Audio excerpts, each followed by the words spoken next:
Mes chers compatriotes d'ici et de la diaspora, c'est en forte conscience des responsabilités qui m'incombent que je voudrais m'adresser à vous ce soir en ma qualité de garant du fonctionnement régulier des institutions, de l'indépendance nationale et de l'intégrité du territoire.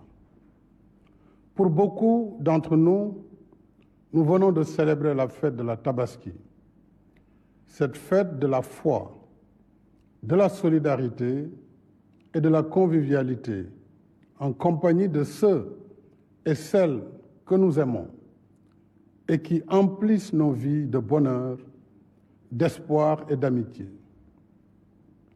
Pour certains de nos concitoyens, cependant, la fête s'est déroulée dans l'ombre du deuil parce que leurs chers enfants faisaient partie de ceux et celles qui ont perdu la vie dans des violences insoutenables, injustifiables et inexcusables.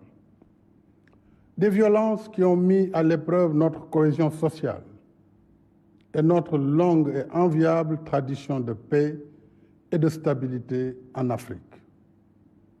Vous aurez donc compris la tristesse et la douleur qui sont miennes. Vous comme moi, nous n'étions pas cette année dans le même état d'esprit par lequel nous honorons et célébrons la fête du sacrifice. Permettez-moi de m'incliner à nouveau devant la mémoire de nos enfants qui ont tragiquement perdu la vie sous les effets brutaux de la violence et de renouveler mes condoléances à toutes les familles éplorées et à la nation tout entière. Je n'ai pas manqué dans mes prières, il y a quelques jours, au lieu saint de l'islam, de penser à nos regrettés disparus. Aucun de nos fils, aucune de nos filles ne doit payer de sa vie les désaccords qui s'expriment dans nos sociétés. La vie de nos concitoyens ne peut être sacrifiée sous l'autel d'intérêts politiques. Nous avons l'obligation de protéger la vie et la dignité de tous les Sénégalais, de toutes les Sénégalaises. Devant l'insoutenable, l'innommable, la prise de parole n'est pas toujours facile. Et souvent, les mots n'arrivent pas à exprimer le plein de tristesse qui nous envahit.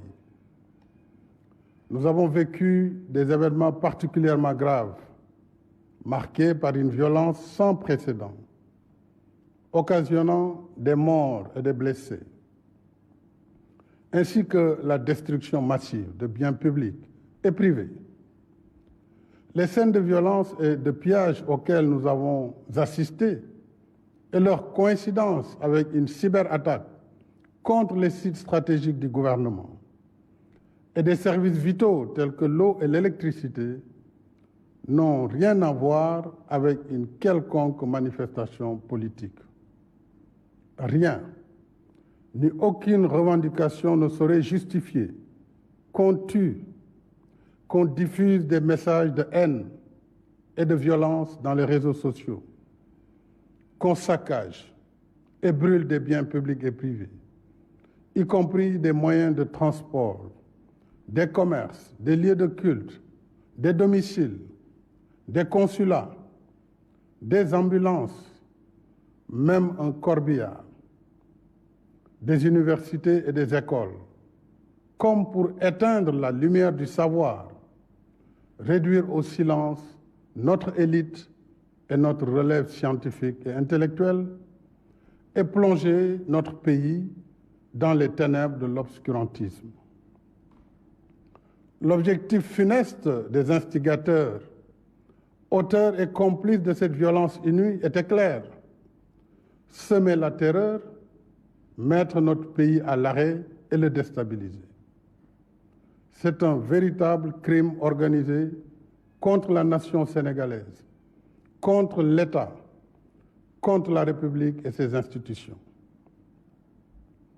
Face à ces actes inadmissibles, l'État est resté debout et le peuple sénégalais, attaché à son vivre ensemble, a refusé de tomber dans le piège de cette machination insurrectionnelle aux antipodes des valeurs démocratiques et qui visait à s'emparer du pouvoir par la violence et détruire notre modèle de société.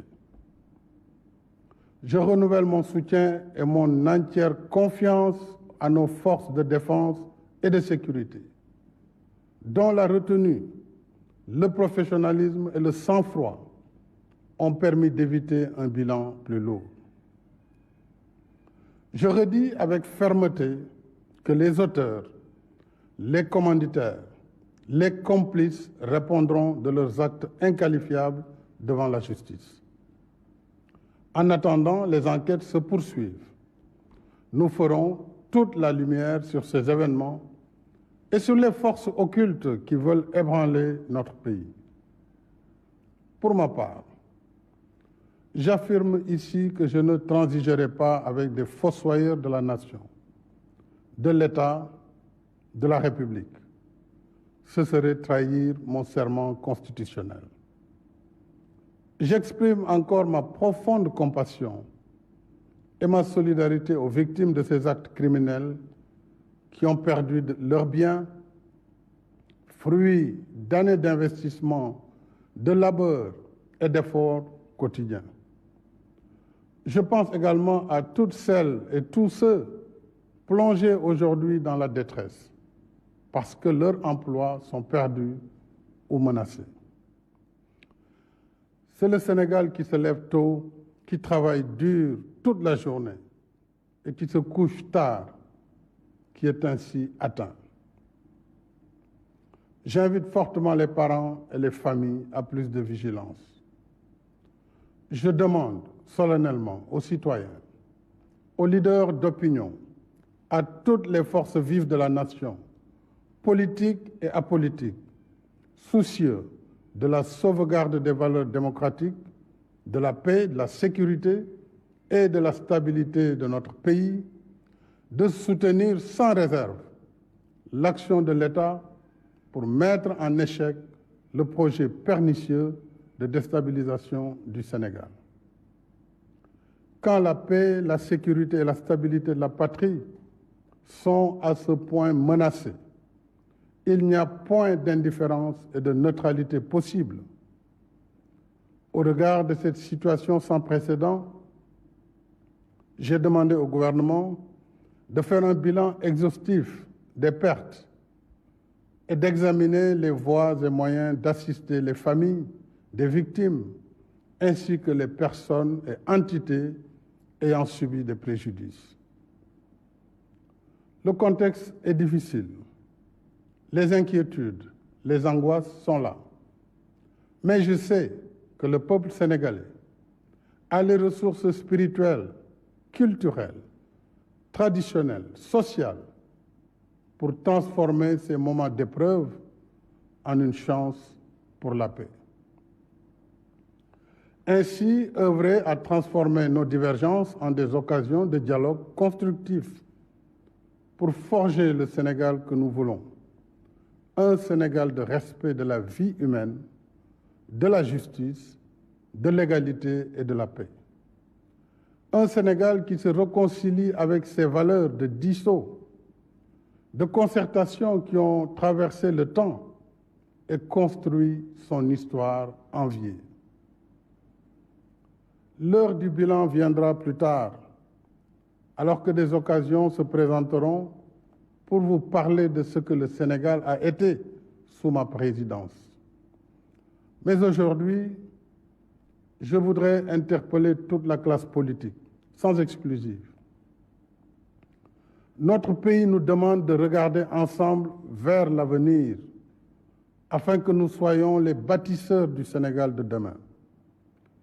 Consolidons les forces de nos institutions, tout en remédiant à leurs faiblesses. Abandonnons les postures populistes, nihilistes, extrémistes, qui tentent de présenter notre pays comme un désert sans loi. Chaque nation peut être éprouvée. Chaque société peut être traversée par des tensions. Mais voici plus de 60 ans que nous œuvrons à construire un Sénégal selon nos valeurs de paix et de solidarité.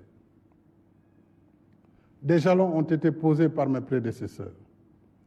Continuons à bâtir sur ces acquis et éloignons-nous des radicalismes qui veulent faire de la violence l'arbitre principal de nos différends. Nous pouvons être des adversaires, mais jamais des ennemis. C'est pour cela qu'après le dialogue national réussi, que je salue encore, ma main demeure tendue à toutes les voies de bonne volonté pour continuer d'échanger sur les bonnes idées, les bonnes propositions qui nous permettront de faire advenir un Sénégal de bâtisseurs et non de casseurs, d'asseoir une paix durable, de réussir des élections apaisées, dont les résultats seront acceptés par tous le lendemain du scrutin.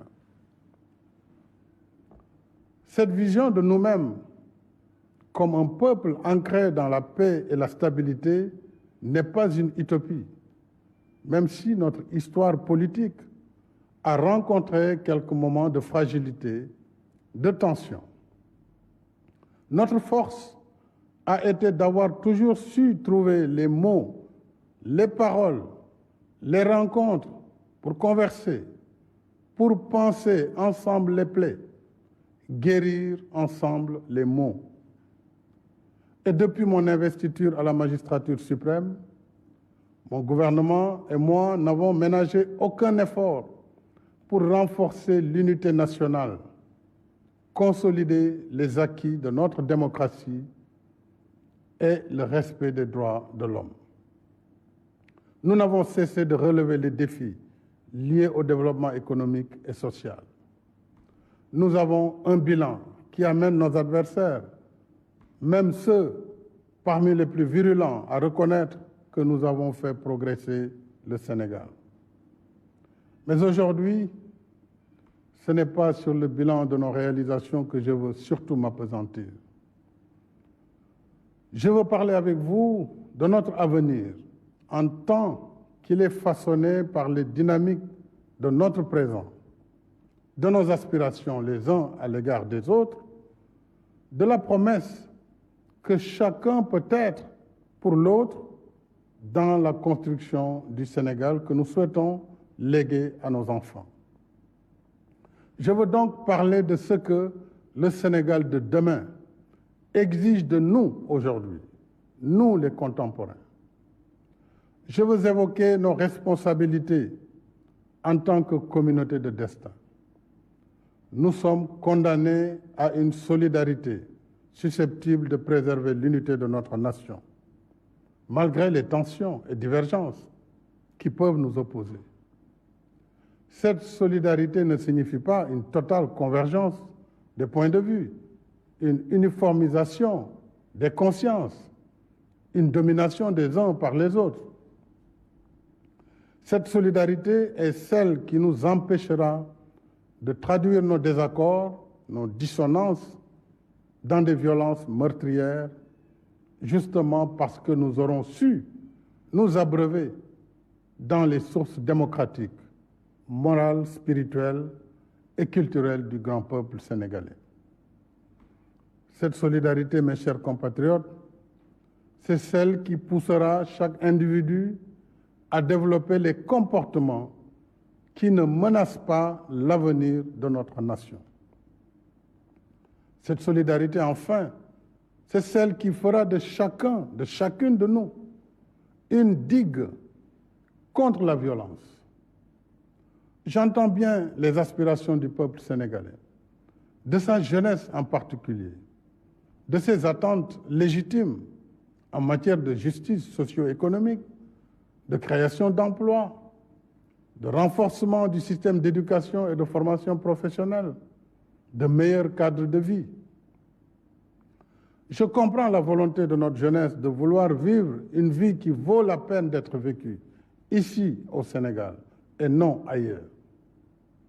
c'est justement à nous concerter, à repenser ensemble cette solidarité que nous parviendrons en tant que société à répondre aux justes revendications de notre jeunesse et de l'ensemble des citoyens sénégalais. Jamais la violence n'a permis à un pays de répondre aux aspirations de sa population. Loin d'être une solution, la violence et les discours qui la construisent sont les signes d'une démission morale, intellectuelle, politique et citoyenne. N'est-ce pas à réinventer de nouvelles manières de penser le développement de notre pays et de l'Afrique que nous devons nous atteler ensemble afin d'assumer notre destin dans un monde de plus en plus instable. Mais pourrait-on collectivement nous ouvrir à des possibles, produire le meilleur de nous-mêmes, si nos intérêts politiques personnels nous dressent les uns contre les autres, poussant ainsi une partie de la jeunesse dans la banalisation de la violence. À l'heure où se reconfigurent les rapports de pouvoir au niveau global, où la révolution numérique nous plonge dans des ailleurs incontrôlés, le Sénégal et l'Afrique, de manière générale, ont plus que jamais besoin de se réarmer scientifiquement et intellectuellement pour la production des savoirs et des savoir-faire capables de défendre l'intérêt de nos populations et de nos cultures. Nous avons des intelligences et des ressources humaines ici, mais aussi disséminées à travers le monde, que seul le sens de la solidarité pourrait mobiliser au service d'une Afrique forte dans un monde malmené par des luttes d'influence et de domination. La violence, mes chers compatriotes, est un frein à la mise en œuvre de nos capacités, de notre engagement à faire émerger un Sénégal prospère, un Sénégal de richesse partagée. Bref, un Sénégal de tous, un Sénégal pour tous. C'est fort de la conviction d'un Sénégal enraciné dans les vertus de la paix et du dialogue que j'ai appelé à l'organisation d'un dialogue national ouvert, pluriel et inclusif. Je ne saurais assez remercier le coordonnateur de ce dialogue national, ainsi que les présidents et rapporteurs de commission, de même que tous les participants, sans exception, qui ont su mettre le Sénégal au-dessus de tout pour produire en un temps record des recommandations fort stratégiques sur les différentes dimensions de la vie sociale, politique, économique et culturelle de notre pays. Je salue les conclusions très positives du dialogue national, dont la mise en œuvre débutera cette semaine par la saisine de l'Assemblée nationale pour la modification de certaines dispositions de la Constitution et du Code électoral, entre autres. Mes chers compatriotes, s'agissant de l'élection présidentielle du 25 février 2024, je tiens à ce que le gouvernement prenne toutes les dispositions pour une bonne organisation du scrutin, comme par le passé. En ce qui me concerne, j'ai suivi avec beaucoup d'attention et d'émotion les différentes manifestations de soutien à ma candidature pour un second quinquennat. La dernière étant celle des 512 maires et présidents de conseil départemental sur les 601 que compte notre pays. À cela s'ajoutent les soutiens de la diaspora, de mouvements de jeunes, de femmes, de nos respectés sages, d'enseignants, d'arabisants, de mouvements de religieux et bien d'autres groupes, tous déjà prêts pour mener le combat de ma réélection. À tous ces compatriotes, je voudrais exprimer ma profonde gratitude en réservant une mention spéciale et toute particulière à la coalition Benno Bokk Yakaar, à mon parti, l'Alliance pour la République, et à la grande coalition de la majorité présidentielle. Mes chers compatriotes, ma décision, longuement et mûrement réfléchie, est de ne pas être candidat à la prochaine élection du 25 février 2024.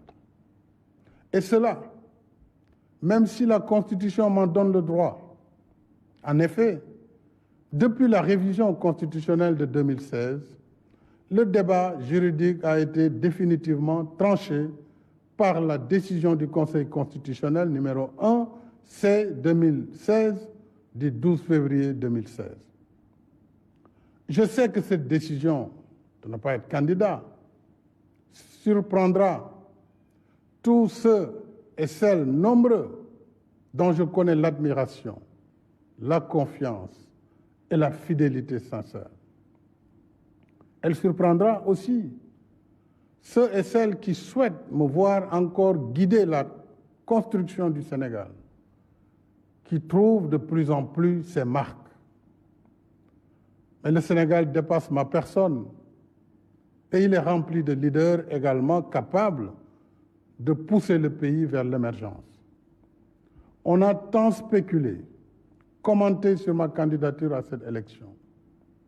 Cependant, je n'ai jamais voulu être l'otage de cette injonction permanente à parler avant l'heure, car mes priorités portaient surtout sur la gestion d'un pays, d'une équipe gouvernementale cohérente et engagée dans l'action pour l'émergence, surtout dans un contexte socio-économique difficile et incertain.